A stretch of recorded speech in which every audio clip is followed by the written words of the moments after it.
दूल्हा घोड़ी चढ़कर धूमधाम से बारात निकाल रहा था।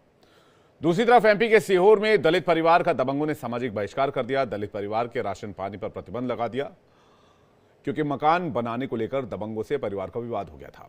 दलितों के साथ अत्याचार की घटनाएं शर्मसार करती हैं। 20वीं सदी में जब भारत चांद पर कदम रख चुका है, तब क्या ऐसे समाज की ऐसी सोच कहां ले जाएगी? कड़े कानून और सरकार की सक्रियता के बावजूद ऐसी घटनाएं सामने आ रही हैं। कहीं दलित दूल्हे को घोड़ी पर नहीं चढ़ने दिया जाता, तो कहीं दलित परिवार का सामाजिक बहिष्कार होता है। बुलंदशहर में दलितों की पिटाई के मामले में एसएसपी ने चौकी इंचार्ज को तत्काल प्रभाव से निलंबित कर दिया है। साथ ही आरोपी की तलाश में पुलिस ताबड़तोड़ छापेमारी कर रही है। 6 आरोपी हिरासत में लिए गए हैं। जाहिर है सरकार ऐसी घटनाओं को रोकने के लिए तत्परता से काम तो कर रही है, लेकिन सवाल ये कि दलितों पर अत्याचार कब तक होगा? आखिर समाज की सोच कब बदलेगी? इस पर मेहमानों के साथ बातचीत करेंगे, लेकिन पहले एक रिपोर्ट दिखाते हैं।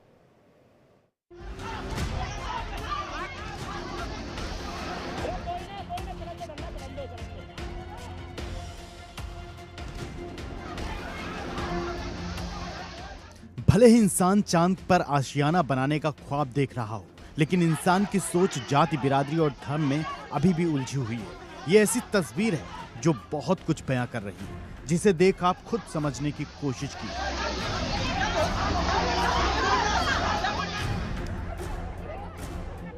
ये पूरा मामला बुलंदशहर का है, जहां दलित युवक की बारात निकल रही थी। बारात में डीजे बजाने का विरोध गांव के ही ऊंची जाति के ठेकेदारों ने ऊंची आवाज में डीजे बजाने को और रास्ते को लेकर दलित दूल्हे की घुड़ चढ़ी रोक दी।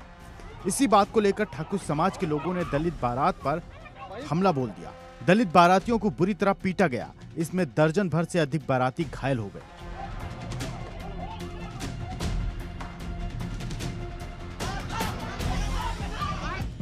बुलंदशहर के धमरावली में ये शर्मसार कर देने वाली घटना उस वक्त हुई जब एक दलित परिवार की बेटी की बारात चढ़ रही थी। डीजे की धुन पर बाराती थिरक रहे थे। दलित युवक की बारात में ऊंची आवाज में डीजे का बजाना ऊंची आवाज के कुछ ठेकेदारों को इतना नागवार गुजरा कि उन लोगों ने पहले डीजे बंद करवाया और फिर बारातियों की पिटाई शुरू कर दी।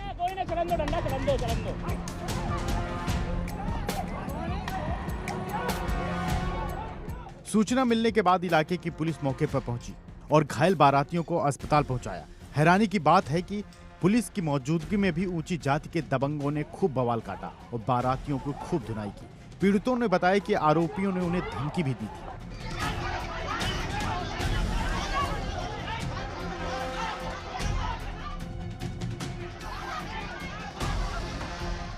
इसके अलावा पीड़ितों ने बताया कि गांव में मंदिर का ताला जड़ दिया गया। मंदिर में उन्हें घुसने तक नहीं दिया गया। इस पर एसएसपी श्लोक कुमार ने पीड़ितों को आश्वासन दिया कि किसी भी आरोपी को छोड़ा नहीं जाएगा।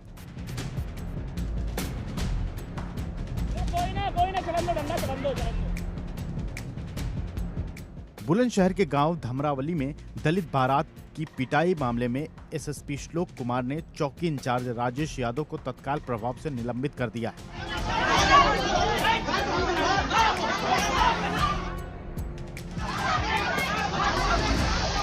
एसएसपी श्लोक कुमार का कहना है कि आरोपियों की तलाश में पुलिस की ताबड़तोड़ दबिश दी जा रही है। 8 टीमों को इस पर लगाया गया है। 6 आरोपी हिरासत में ले लिए गए हैं। जल्द ही बाकी आरोपियों को पकड़ लिया जाएगा। Bureau report, India daily.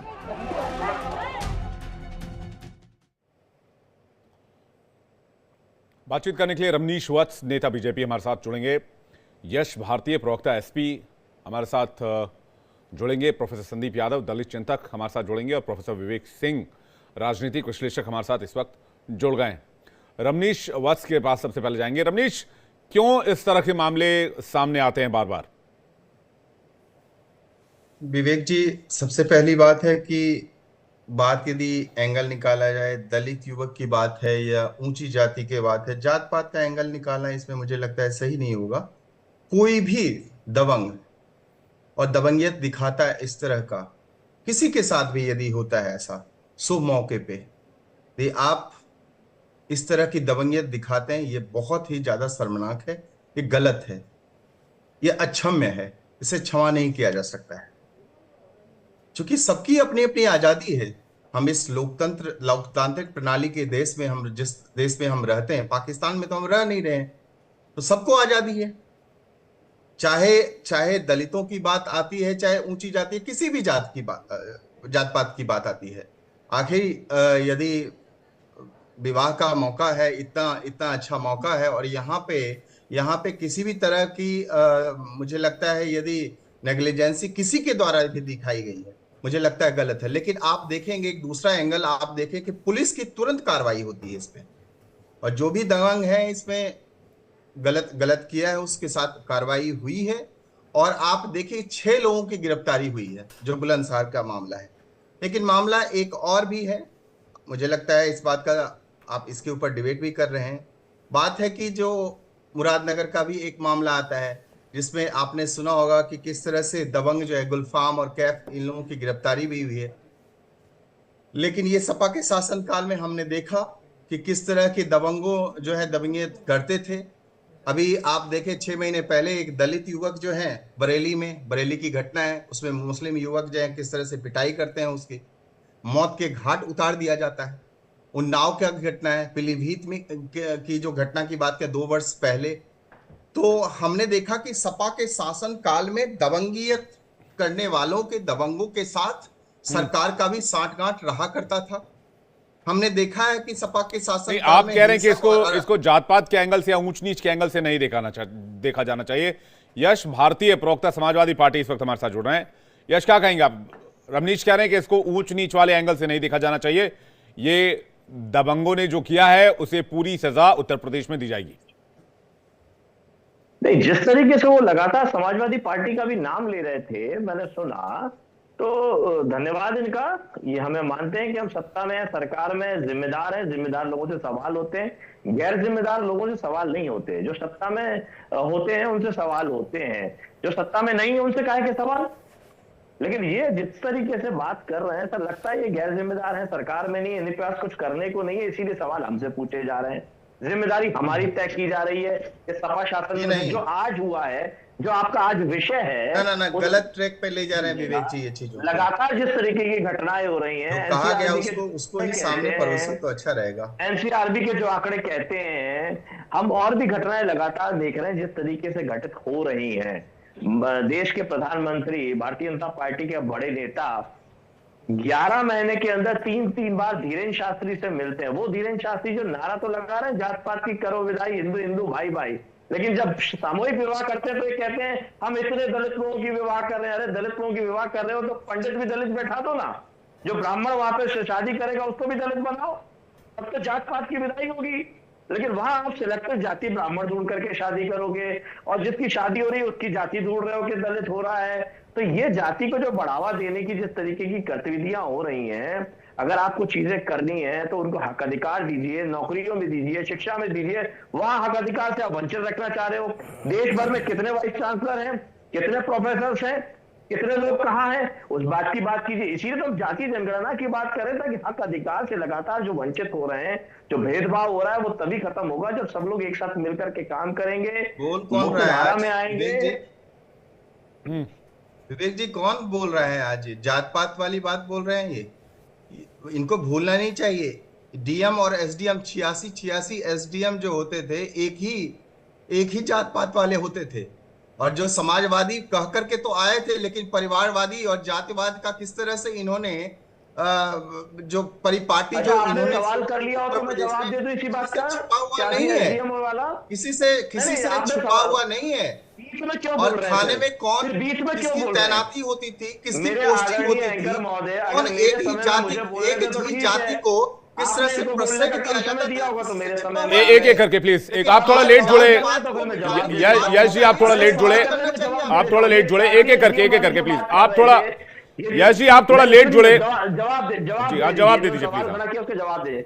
इन्होंने कहा 86 एसडीएम, मुख्यमंत्री योगी आदित्यनाथ जी भरी सदन में कहते 56 में से 86 एसडीएम, ये गणित तो भारतीय जनता पार्टी का है, 56 में से 86 कैसे। दूसरी बात, सूची उपलब्ध कराइए उन 86 एसडीएमओ की। वो सूची आज तक भारतीय जनता पार्टी दे नहीं पाई। अपनी झूठ फैलाने वाली, घृणा फैलाने वाली आईटी के माध्यम से, जो इनका आईटी सेल है उसके माध्यम से केवल और केवल झूठ फैलाते रहे, लेकिन आज तक कभी सूची जारी नहीं कर पाए। ठीक है, तो ये झूठ। सौरभ दुबे और विवेक सिंह हमारे साथ जुड़े हुए। सौरभ दुबे जी, क्या इस तरह के मामले बढ़े हैं? नहीं, ये देखिए बिल्कुल इस तरह की बातें जो है मुझे लगता है कि वर्तमान में चाहे वो उत्तर प्रदेश का शासन हो चाहे पूरे भारत में देखा जाए, तो ये जो एक मनगढ़ंत कहानियां रची जाती है, मुझे लगता है कुल मिलाकर के वही दिखाई दे रही है। क्योंकि देखिए सच्चाई इससे बिल्कुल अलग है। मैं मानता हूं कि देखिए अत्याचार करने वाले ना लोगों की कोई मनगढ़ंत कहानी जो खबर चल रही है, नहीं, ये खबर की ही मैं बात कर रहा हूं, लेकिन ये जो प्रोस्पेक्टिव सेट किया जाता है कि दलितों पे अत्याचार हो रहा है, ये गलत बात है। क्योंकि अगर आप इस तरह के आंकड़े निकाल रहे हैं, तमाम आंकड़े आपको ऐसे भी मिल जाएंगे जो सवर्ण समाज के लोग हैं उनके ऊपर भी ऐसे ही अत्याचार हुआ है। तो कहने का मतलब ये कि जो समाज के अंदर कहीं पर भी मतलब आप कह रहे हैं अपराध को अपराध के चश्मे से देखा जाना चाहिए। बिल्कुल, अपराध को अपराध के चश्मे से देखना चाहिए, जातीय चश्मे से नहीं देखना चाहिए। देखिए जिस प्रकार से ये समाजवादी पार्टी का एजेंडा है, बिल्कुल ब्राह्मण विरोधी, राजपूत विरोधी, सवर्ण विरोधी एजेंडा लेकर के लोग बैठते हैं। और जब पीडीए की बात करते हैं और पीडीए की वास्तव में जब उनको लाभ देने की बात आती है ना, तब उनको सिर्फ एक परिवार दिखाई देता है। बाकी पीडीए में उनको कोई दलित, पिछड़ा, शोषित नहीं दिखाई देता। सिर्फ आदरणीय स्वर्गीय मुलायम सिंह यादव का परिवार दिखाई देता है, आदरणीय अखिलेश यादव दिखाई देते हैं। बाकी उनके लिए कोई पीडीए नहीं है। पीडीए का सिर्फ और सिर्फ मतलब उनके लिए परिवार है। नहीं, इसके लिए अखिलेश यादव जी और समाजवादी पार्टी कैसे जिम्मेदार है? इसके लिए जिम्मेदार जो है वो प्रशासन है, और प्रशासन उस पर कार्रवाई करेगा। मैं तो उस बात को स्वीकार कर रहा हूं। अगर उत्तर प्रदेश के अंदर कैसे जिम्मेदार है? नहीं, प्रशासन इसलिए जिम्मेदार है कि अगर उसके अंदर कोई घटना होती है तो जिम्मेदारी कौन लेगा? आप बताइए। अब वो क्या जिम्मेदारी लेने से बचेंगे क्या प्रशासन? नहीं। तो मैं तो खुल के कह रहा हूं कि अगर कोई भी घटना घटती है राज्य के अंदर तो प्रशासन उसकी जिम्मेदारी लेगा, उसकी लेनी चाहिए भाई। क्योंकि आप न्याय प्रणाली जो है, जो न्याय प्रक्रिया है, वो प्रशासन के माध्यम से ही मिलेगी। लेकिन ये थोप देना कि इस राज्य में ऐसा करवाया जा रहा है, ये गलत है। हुआ है, ये बात की सच्चाई है इसमें। मैं फिर कह रहा हूं कि यश जी कुछ कहना चाह रहे हैं, फिर विवेक जी अपराध को किसी जाति से मत जोड़िए। विवेक भाई वैसे तो राजनीतिक विश्लेषक हैं, लेकिन पूर्ण भारतीय जनता पार्टी को बचाने का काम करते हैं और विपक्ष को कोसने का काम करते हैं। ठीक है, उनका विश्लेषण है, उनका तरीका अपना विश्लेषण का करते रहे, वो उनको बधाई करते रहे। तरक्की इसी में लिखी उनकी, तो वो तरक्की करेंगे। मैं ये पूछना चाहता हूं, इन्होंने आरोप लगा दिया कि समाजवादी पार्टी ब्राह्मण विरोधी है। दुनिया का, एशिया का सबसे बड़ा पार्ट जनेश्वर मिश्र किस जाति के थे? जाति ढूंढने का शौक है इनको, ढूंढे।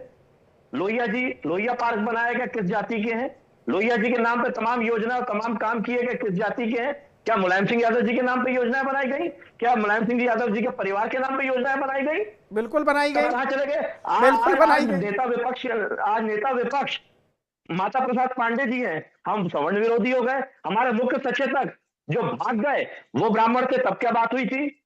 वो नहीं दिखेंगे इनको। सिलेक्टिव, हम हर वर्गों को साथ लेके चलते हैं, वर्गों को लेकर के बात करते हैं। विवेक जी, इन्होंने बड़ा अच्छा शब्द चयन किया है, सेलेक्टिव अप्रोच। बार वाकई में सेलेक्टिव अप्रोच केवल रहा करता था आपके शासन काल में। मित्र अपने समय पे बोलो, मित्र अपने समय में बोलो, मेरा समय चल रहा है, मुझसे सवाल किया गया है। आपका कहाँ समय चल रहा है? आपका समय गया, आपका समय नहीं चल रहा है। तो फिर आप ही बोल लीजिए। भारतीय जनता पार्टी का समय चल रहा है। मुझे नहीं बोलने देंगे, इनका ही समय चल रहा है, तो इन्हीं को बुलाइए और इन्हीं आपका समय कहाँ चल रहा है? आपका समय तो दूरदीन आ गया है। इनका समय चल रहा है, आपके दूरदीन आ गए। एक तत्व को हवा देने का प्रयास, एक एक करके भाई साहब, उनकी बात पूरी हो जाए, उनकी बात पूरी हो जाए। विवेक जी काफी देर से वेट कर रहे हैं, एक एक करके जल्दी से। यश जी जल्दी से पूरा कीजिए।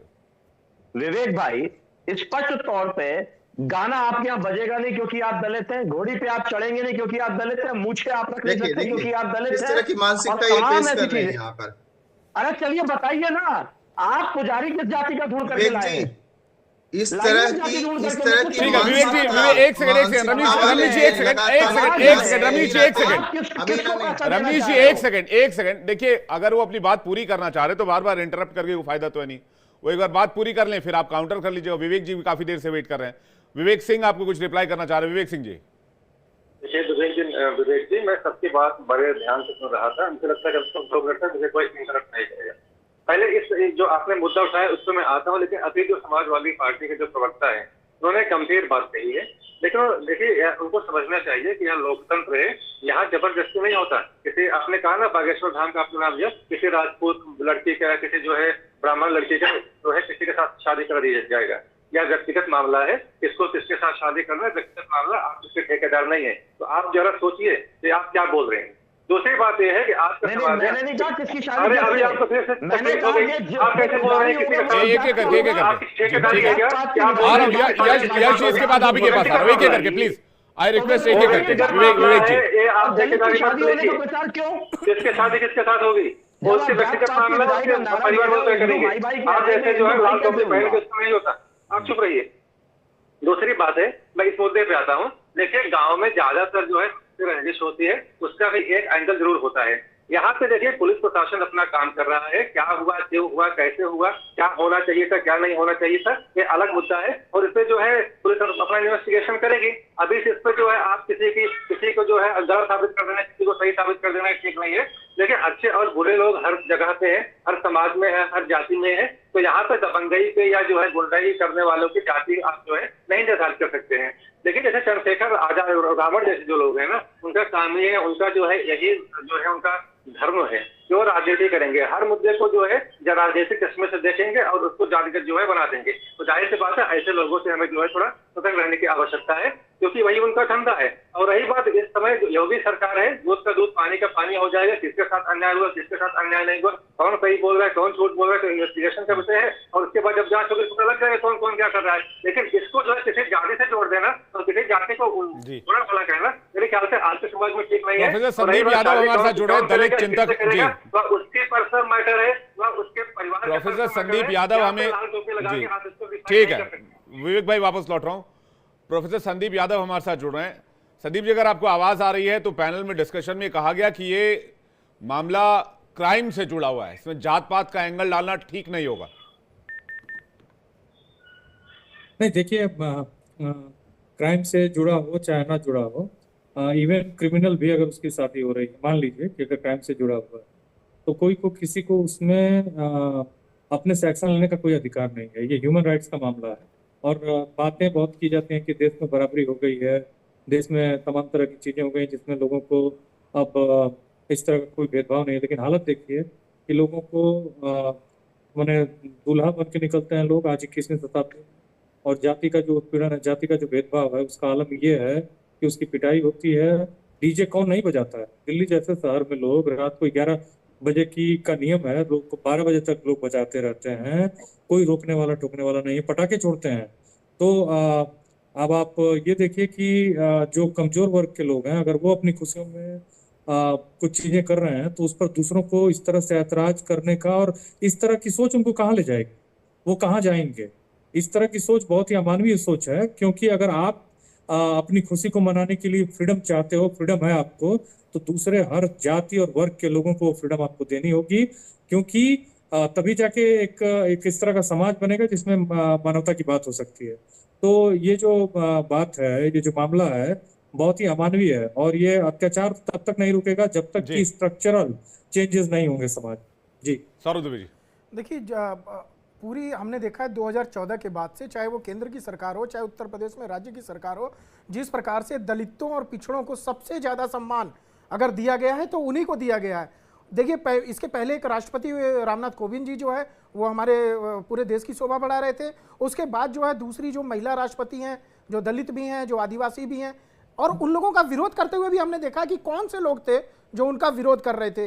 तो मुझे लगता है जो भारतीय जनता पार्टी की नीयत है, अगर आप सरकार पे सवाल उठाते हैं तो वो स्पष्ट है, साफ दिखाई देती है कि दलित और पिछड़ों को समाज के सबसे ऊपर के लाभ के पद पर बैठाना, जो कि अन्य पिछली पार्टियां नहीं करती थी। वो सिर्फ नाम लेती थी दलित का, शोषित का, पीड़ित का, वंचित का, लेकिन लाभ के पद पर उनको कभी नहीं बैठाती थी। और मैं सीधे सीधे कह रहा हूं कि देखिए मैं जाति से ब्राह्मण हूं, लेकिन मैं मानता हूं कि अगर कोई दलित, शोषित, पीड़ित है, वंचित है और उसको अगर आने का मौका मिल रहा है समाज के अंदर तो आना चाहिए। हम लोग तो खुशी से इस बात को कहते हैं। इसलिए जो घोड़ी पे बैठने वाली बात है, ये इस तरह की बात है, ये समाज की कुछ गंदगी है और मुझे लगता है कि समाज की गंदगी को सभी लोगों को मिलकर के दूर करना चाहिए। आज की डेट में कोई भेदभाव नहीं है। ये क्या कह रहे हैं, घोड़ी पर बैठने की बात समाज की गंदगी है? जो इस तरह का विरोध करते हैं वो समाज की गंदगी है।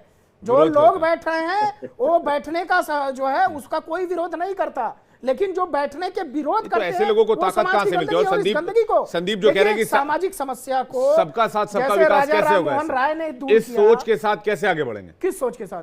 यही कि कोई दलित अगर घोड़ी पे चढ़ गया तो उसे पीट डालो, आपकी कूट ऐसी डालो। सोच है क्या?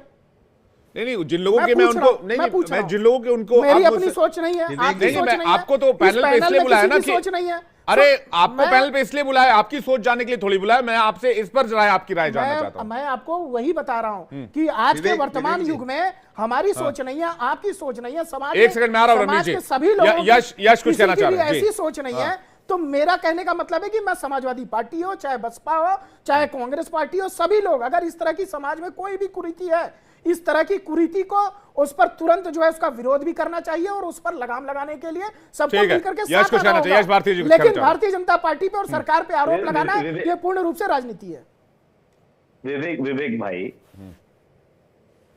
एट्रोसिटी एक्ट के मामले में atrocity against the scheduled caste सबसे ज्यादा मामले उत्तर प्रदेश की योगी सरकार में है। और हम सरकार को कुछ ना कहें, हमारे एक राजनीतिक विश्लेषक वो कह रहे हैं प्रशासन की गलती है, प्रशासन सरकार से अलग होता है, प्रशासन पे कार्रवाई करें, सरकार पे आरोप ना लगाएं, ऐसा कुछ वो बताने की कोशिश कर रहे हैं। जहां जहां भारतीय जनता पार्टी की सरकार है, एट्रोसिटी अगेंस्ट SC ST सबसे ज्यादा है। मैंने यस जी नहीं कहा प्रशासन की गलती है, पद पे बैठा के मैंने कहा प्रशासन की जिम्मेदारी है। मैं बस इतनी सी बात आपको करेक्ट कर रहा हूँ कि प्रशासन की जिम्मेदारी है। मैं सुन रहा हूँ, आप बोलिए, सुनूंगा मैं। भाई, इन लोगों में सुनने की क्षमता नहीं, मैं सुनूंगा, आपको नहीं बोल रहा बीच में। आप बस करेक्शन एक था कि मैंने कहा कि सरकार जो है प्रशासन की जिम्मेदारी। एक रमनीश जी, इसके बाद आपके पास आ रहा हूं। में होती है। एक सेकंड में आ रहा हूं, उनकी बात, रमनीश जी एक सेकंड उनकी बात पूरी हो जाए फिर मैं आ रहा हूं। रमनीश जी मेरी बात एक सेकंड रुक जाइए, रमनीश जी मैं आ रहा हूं आपके पास। अभी आपने डॉक्टर संदीप यादव जी को बुलाया दलित चिंतक बना करके, बुलाइए ना सौरभ दुबे जी को ब्राह्मण चिंतक, वो बार बार ब्राह्मण होने की बात कर रहे हैं, बना दीजिए ब्राह्मण चिंतक उनको, सरकार का भाजपा का चिंतक बना दीजिए उनको। भाई चिंतक तो समाज का चिंतक है ना, उसको कैटेगराइज कैसे कर देते हैं अपन, ये हमको सोचना पड़ेगा ना। यही तो कैटेगराइज हो गई। दलित चिंतक क्या होता है, क्या केवल दलित की चिंता करेगा, बाकी सब पे क्या एट्रोसिटी करेगा? वो बात तो समाज की हो रही है ना, ये कैटेगराइज बांटने का मसला नहीं है। यहीं से हम लोग समाज आप मतलब आपको उनसे दलित चिंतक लिखने से भी नाराजगी है, आपका गुस्सा मीडिया पर भी है। अगर किसी को दलित चिंतक लिख दिया गया तो आपत्ति उससे भी है। ठीक है, एक रमनीश जी कुछ कहना चाह रहे हैं। विवेक जी 3 बार 4 बार ब्राह्मण एक कला ही खुल गई आपकी। एक एक करके रमनीश जी, जो जाति नहीं है, जो छोटा बड़ा बताती है कि मैं बड़ी जाति को, मैं छोटी जाति को चाहता हूँ। यस भारती, मैं बोलूं जी, एक एक करके रमनीश जी। विवेक जी अभी इन्होंने कहा कि दलितों की सबसे बड़ी चिंता करने वाले समाजवादी पार्टी या कांग्रेस पार्टी की सोच हुआ करती थी। मैं इनको उदाहरण दे दूं, जनेश्वर पार्क आपने जनेश्वर मिश्र के नाम पे किया, बहुत अच्छी बात थी। इसके पहले तो बाबा साहब जवाब दे दीजिए, एक डेटा कोट किया अभी ST SC के अगेंस्ट एट्रोसिटी के मामले सबसे ज्यादा यूपी से हैं, वो डेटा बता रहे हैं कुछ, उस पर जवाब दे दीजिए आप। जनेश्वर पार्क बाद में जाइएगा। सुनिए ये विवेक जी, बाबा साहब अंबेडकर के नाम पे हुआ करता था पहले पार्क। यदि आप करते भी जनेश्वर मिश्र के नाम पे ही करना था तो कोई और पार्क की भी बात कर देते। और देखिए मायावती जी खुद वो जो है दलित ही तो महिला थी, उनका सबसे ज्यादा अपमान करने का काम किया इसी समाजवादी पार्टी ने किया। पीडीए का नाम कितना भी आप ले लें, लेकिन पीडीए में सिर्फ परिवार ही आता है और जाति ही आता है, इसके अलावा। अरे तो आज की घटना के लिए क्या समाजवादी पार्टी दोषी, आप ये कह रहे हैं? Yes Bharti, don't intervene between me. Ramneesh ji आप कह रहे हैं, अच्छा एमपी के सीहोर में, अच्छा रमनीश जी एमपी के सीहोर में एक दलित परिवार का बहिष्कार हो गया, उसमें भी क्या यश भारती की गलती है? देखिए आज जो हुआ है, मैंने कहा कि वो गलत है, मैं इसको स्वीकारता हूं। नहीं तो आप इसको बार बार उधर मोड़ रहे हैं ना। मैं कह रहा हूं एमपी के सीहोर में जो हुआ उसके लिए क्या यश भारती जिम्मेदार है? कहीं पे भी दलितों के साथ हो, ब्राह्मणों के साथ हो, किसी भी जाति के साथ अपमान होता है, उनके साथ अन्याय होता है, वो गलत है। और आपने देखा कि कितने त्वरित कार्रवाई होती है प्रशासन के द्वारा। अब मुद्दे पे आते हैं, सत्ता में रहते हुए अखिलेश यादव जी ने बहुजन समाज का महापुरुष के नाम बदल दिए, प्रमोशन में आरक्षण के नियम को खत्म कर दिया। समाजवादी पार्टी 2017 से लेकर के 22 में विधानसभा चुनाव में आपने देखा कुछ नहीं कर पाई। विवेक जी देखिए क्या कांग्रेस पार्टी खास करके आरक्षण की बात करें, जाति आरक्षण की बात करें, सबसे ज्यादा विरोधी यदि कोई है समाजवादी पार्टी। अरे भैया आपको ब्राह्मण से बड़ी दिक्कत है, समस्या इस पूरे जो है, नहीं सुन लीजिए, सारी आंखों में किरकिरी ब्राह्मण को लेके है। ब्राह्मण इस समय हाशिए पर है, ब्राह्मण की हालत जो है दलितों से खराब है इस समय, लेकिन आपको ब्राह्मण ही दिखाई देगा। ब्राह्मण की हालत जो है वो दलित से खराब हो चुकी है, लेकिन आप लोग को ब्राह्मण ही दिखाई देगा। अभी दलित चिंतक लिख के बैठे थे तो उसका विरोध कर रहे थे आपको ब्राह्मण ब्राह्मण ब्राह्मण। भाई आज की डेट में ब्राह्मण का हित ऐसी कोई नहीं है, समझ लीजिए। ब्राह्मण अपने बलबूते पे खड़ा है, ब्राह्मण का हित ऐसी कोई नहीं है, समझे आप? मत कीजिए आप, जाति पाति में मत बांटिए इस देश को आप लोग प्लीज। अगर यही तो टिप्पणी कर रहे हैं मेरे ऊपर, आप तो रोक नहीं रहे इनको। मैं कह रहा हूँ आपको स्पष्ट तौर पे, ब्राह्मण हाशिए पर है इस समय, ब्राह्मण पूरी तरह से हाशिए पर है। ब्राह्मण अपने बलबूते पे खड़े हैं। एक एक करके दुबे जी, एक एक करके हर वर्ग में, हमें राजनीतिक भाई साहब हर वर्ग में, हर समूह में, हर वर्ग में, हर समूह में वंचित लोग हैं, हर वर्ग में, हर समूह में वंचित लोग हैं। हम कह रहे हैं ना उनको आगे आना चाहिए, हम कह रहे हैं हर वर्ग में, हर इसलिए इस देश में इकोनॉमिकल वीकर सेक्शन है, इसलिए इस देश में इकोनॉमिकल वीकर सेक्शन बनाया गया, ईडब्ल्यूएस बनाया गया।